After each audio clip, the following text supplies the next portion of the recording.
Welcome to Living Forever Free. I'm Mark Matchin. And I'm Jennifer. And it is 2026. I know. And we have a whole new setup. And it's just awesome to see what God has been doing and what he's going to do in 2026. And so we're glad that you're here with us and excited about what God is going to be doing in your life this year. And so we want to kick it off. One, just letting you know how much we love you, how much we're excited about the journey that we've also been taking. Jennifer, think about this. We are just 2 years now into launching Forever Free. It has passed by quickly. And the most amazing things have happened in 2 years. And that's what I think going into this new year, we can really talk about. And let's just title it, and let's just call it for the month of January, Mix It Up. What does it mean to mix it up? Because again, our podcast, we're calling this Living Forever Free, not just being forever free. What is living forever free? What does that mean? What to me? Yeah. Living forever free is just being exactly who God created you to be. And living his life, living him through you. Yeah. Maybe I can rephrase, letting him live his life through you. And to experience that, we have to mix it up. We have to get out of our comfort zone. And I do that a lot. Do you know anything about that? Oh, that's my life. A constant getting out of my comfort zone. So doing this is out of my comfort zone. Yeah, this isn't your favorite thing. I mean, you love. Well, it's not that. It's not my favorite thing. It's just, I don't know. It's just unfamiliar still. Right. And so it's in getting out of our comfort zone that we've experienced God. I'll tell you what, there's just honestly nothing like doing, even though I'm doing as uncomfortable as this can be. Right. It's so worth it when you get feedback that what you said was able to help somebody. Yeah. That makes it worth it. It really does. There's a whole lot that we're going to cover. Yeah. But let me just make this announcement real quick, and we'll keep talking about this. So we have the Forever Free Conference. That this is the second year that we're doing it. Last year we called it Forever Healed, with a real focus on healing. But this year we're just going to call it our annual Forever Free Conference. We can have a different theme every year. But we have those dates. We're doing it April the 16th through the 19th here at Life of Faith Church in Birmingham, Alabama, just like we did last year. And we have quite the lineup, Jennifer. I know. I'm excited. It's going to be so great. So, of course, I'll be sharing, and we'll be here. We've got Chad Gonzalez coming back this year. We have Daniel M. Stutz that is also coming, who is the head of healing discipleship at Charis Bible College, and good friends of ours. And so they were here last year. We have Jeremiah Johnson coming back. And this year we added Brian Esri, who has a tremendous evangelistic outreach, but also a tremendous healing ministry.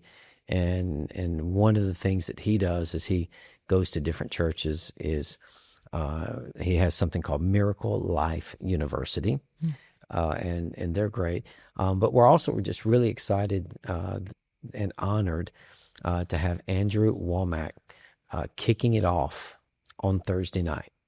And Andrew and his ministry has so impacted our lives that in 2011, it was due to his ministry that we began to get the revelation of grace, the revelation of the love of God. And to have him kick this thing off live via live stream for the whole night and interact with us is going to be amazing. So last year, people came from all over the nation to be a part. I want to encourage you to come. Go ahead and register. You can go to foreverfree.org and you can register there. And let's go ahead and get things going on it so that we can host you well. And we just know that freedom will happen, and we'll have more testimonies than we did last year. It's going to be awesome. It is. I'm excited. Looking forward to it. Okay, mix it up. That's right. Let's get started on 2026. Mix it up.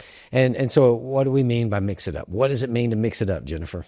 Oh, goodness. Well, I think what we said, at least when we were talking just a few minutes ago, it's about getting out of your comfort zone. Stop being complacent. Getting out of our comfort zone. I wonder if there is a story in the Bible. There's probably quite a few. Oh, I'm sure there is. Absolutely. But when we talk about stepping out, getting out, I think probably the best illustration for that would be Peter. Oh, well, when you use the phrase stepping out, of course, it's Peter. Yeah. So Out of the boat. in Matthew chapter 14, so if we were to just use him as an example, Jesus told the disciples, get in a boat, go to the other side. I'm going to send the crowds away. He wanted to spend some time with his Father. And so in the middle of the night, they're rowing across the lake, but he comes walking on the water. And you know what's kind of funny about that story? First of all, it's wild that a man walks on the water. But secondly, in Mark's version of that, it says that he would have passed them by. Now they're struggling, they're rowing, and Jesus is walking, but he was just going to pass them on by. Well, you know why he was going to pass them by, right?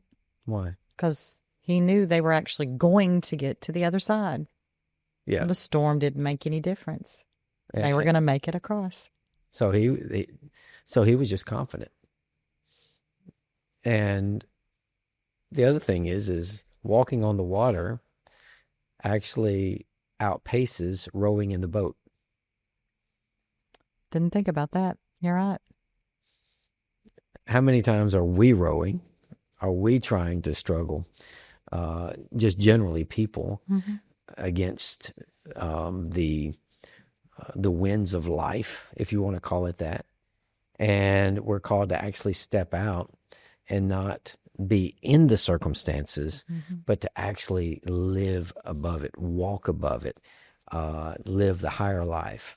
That's what it means to mix it up, is to experience a life that can only be discovered in Christ.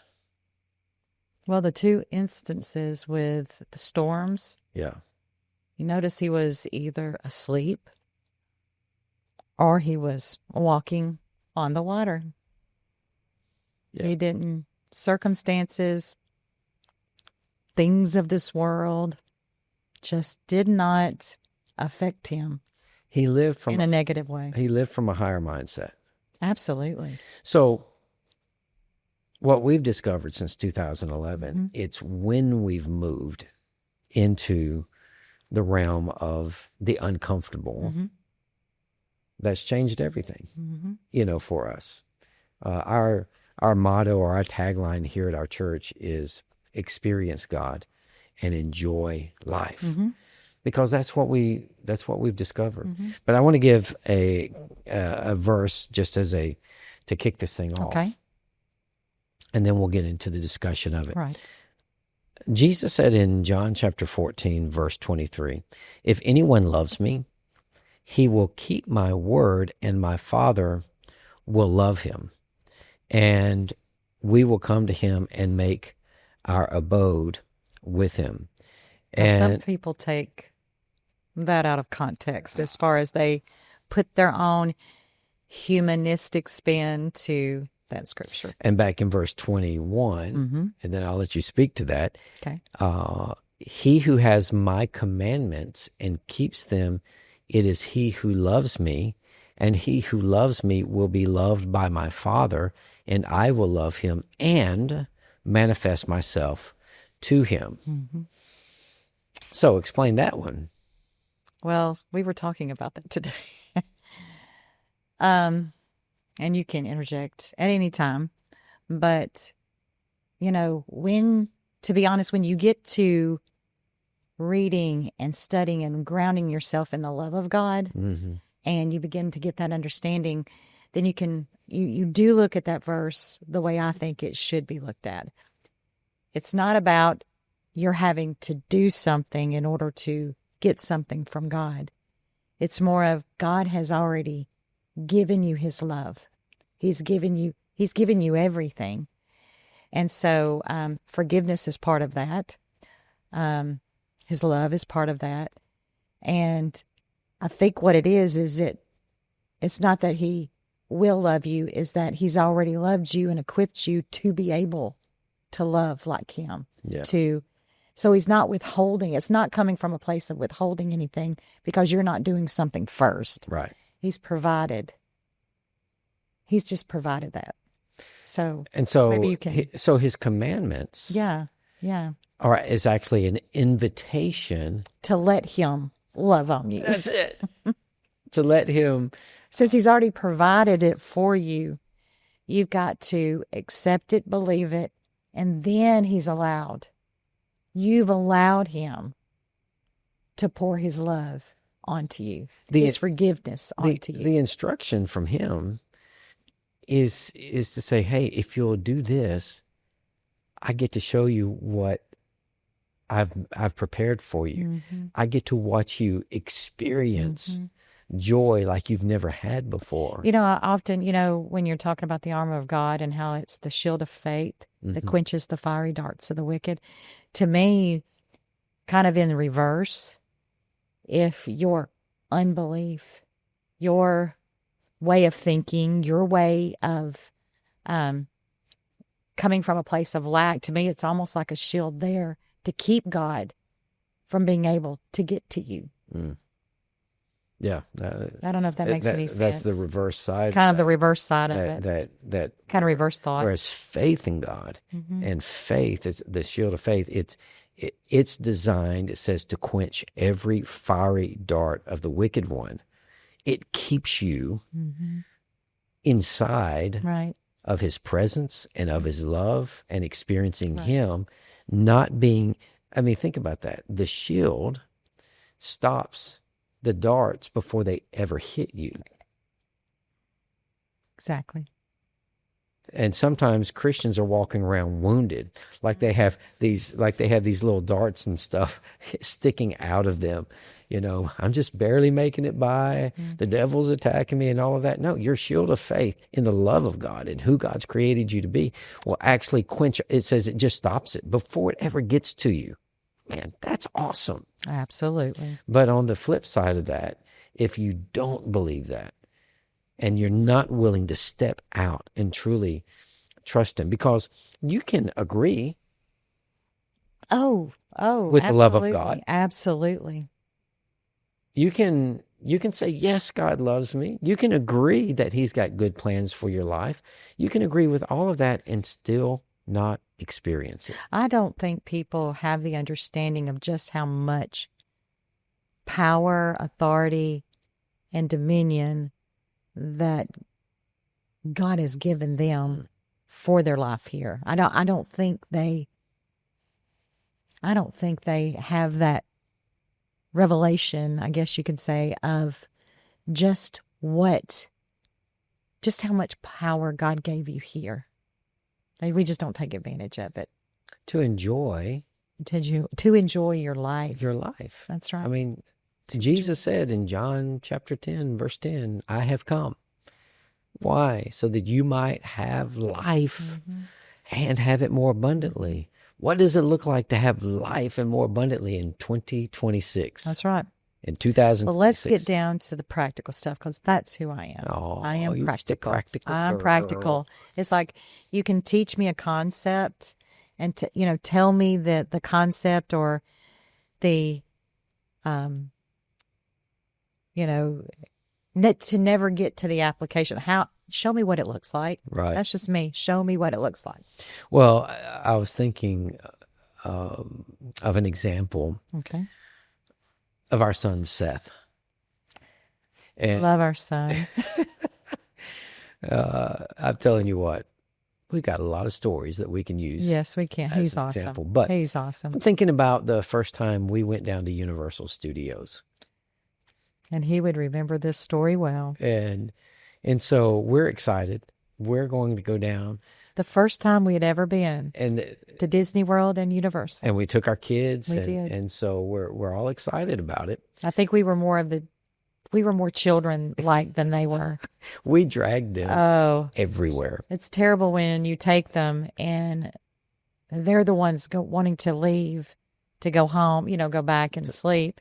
And we are dragging them wanting to experience everything. We're like, we paid for this. We're going to We're gonna enjoy stay it. here to the end of the parade. You're going to love it. You're gonna love it. But in Universal, Yeah. one of the first rides we had the opportunity. I think Seth, how old was he? I would say 5 or 6. I thought maybe he was a little bit older than that, but Let's see. 6 If Olivia was she 10 or 12?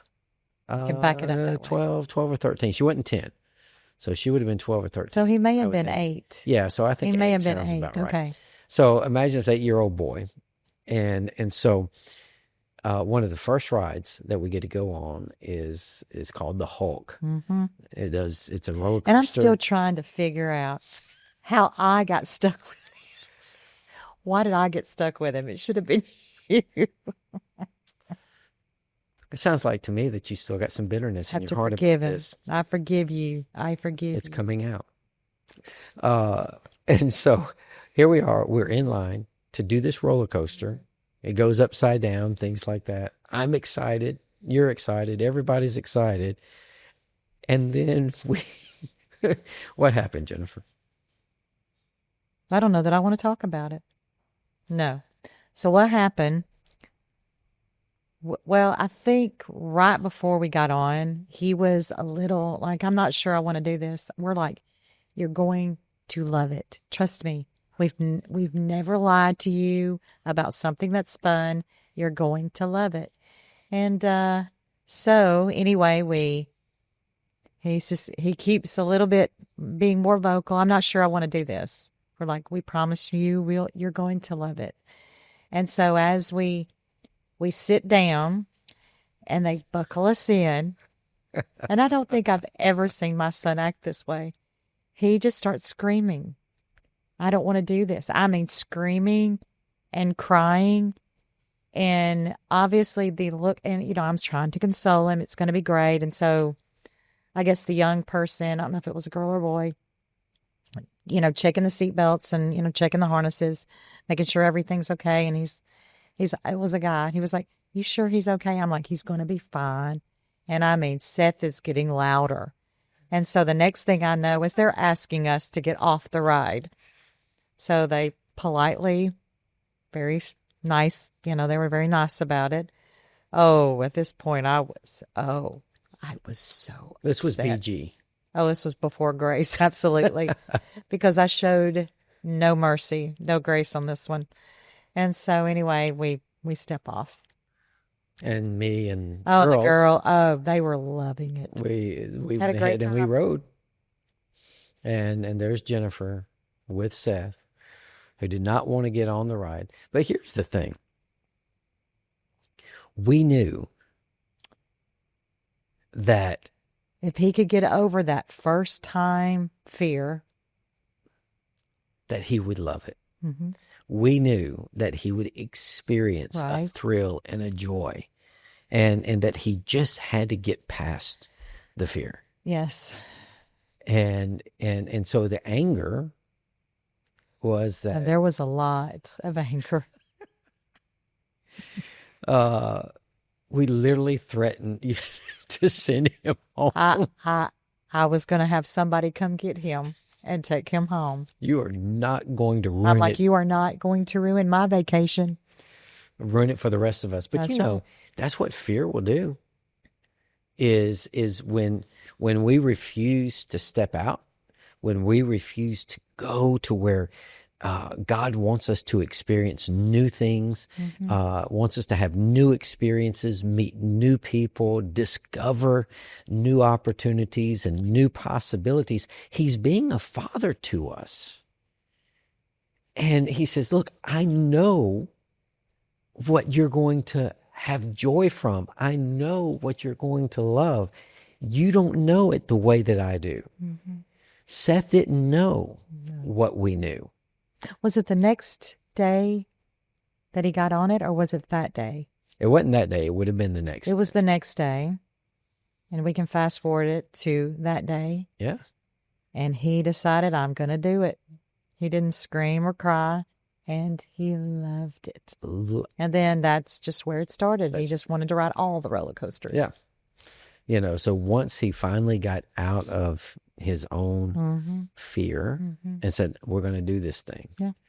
And anyway, it just goes to show what happens when you make a decision. So we use Peter as an example. Jesus is walking on the water. The disciples cry out there, you know, it's a ghost, it's a ghost. Yeah. And Jesus said, no, it's me, you know, be of good cheer, cheer up, it's just me, don't be afraid. And Peter says, if that's you, bid me to come out on the water. Tell me to come. And so I think Jesus was excited about that. He says, well, come on. And so Peter steps out. And sure, he didn't do it perfectly. He got out there and looked at the winds and the waves. And it didn't last long. It didn't last It didn't last long. But here's what we can say about Peter that we can't say about the other 11 in the boat. He at least tried. And he walked on the water. Yes, he did. For a little bit. He had that experience. Isn't that awesome? I know.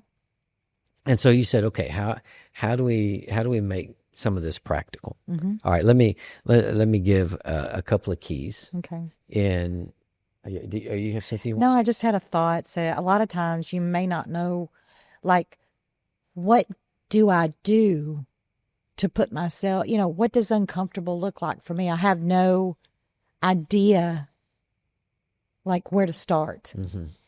And so I think, honestly, the best starting place is going to be to find things just in the Word that might seem uncomfortable to you to do. And we were discussing this on the way. It might be something as simple as praying for your enemies. Like, I don't want to do that, you know, or so you just doing jugular. Right I did, or do good to those that use you, or, you know, just. And a lot of times we'll look at that as, well, that's going to make me look weak. That's going to give them the advantage. That's going to make me be on the short, I'm going to have the short end of the stick in whatever situation. But no. What it is that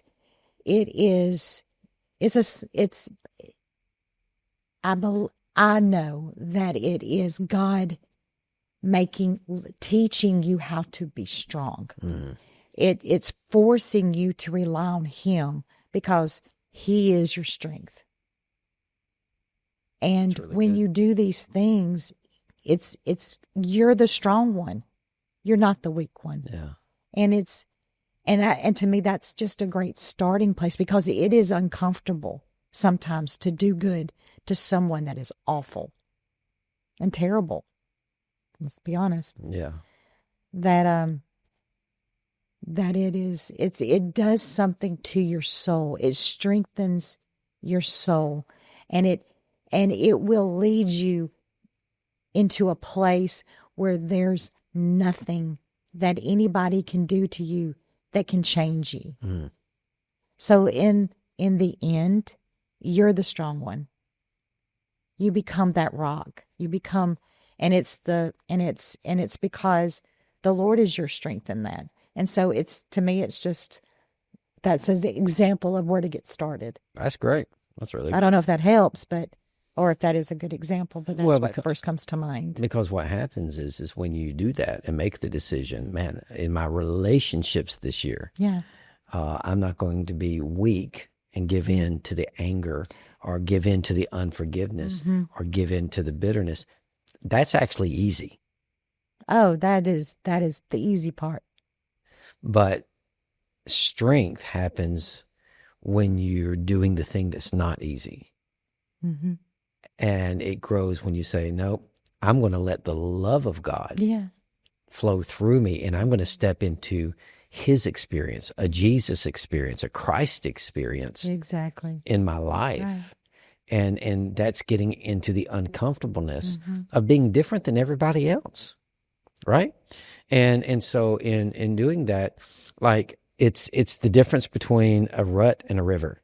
Exactly. So you can be in a rut, keep doing the same thing over and over. That's insanity. I mean, we've all know the definition of insanity. Yeah. It's you just keep doing the same things over and over and just expect a different result. And you go nowhere. And you do not go anywhere. Or you can be in the river. Yeah. And the river will take you into new places and new experiences. Like that lazy river in the inner tube. It just flows you right down the river so easily and gently. But you have to be willing to step into. Sit in the inner tube. And sit in the inner tube and go into the new experience. That's right. You know, in the last minute here, so what we want to do is just encourage you, make the decision right now that this year I'm going to experience new things. I'm going to experience new things with God, because he said all things are possible to them that believe. And so get ready to expect new experiences, to expect new things. And it starts with a decision. And we'll keep talking about this over the next few weeks. It's just an introduction. It's just an introduction, but go ahead and expect it and say, God, I'm ready for new experiences this year. I'm ready to mix it up.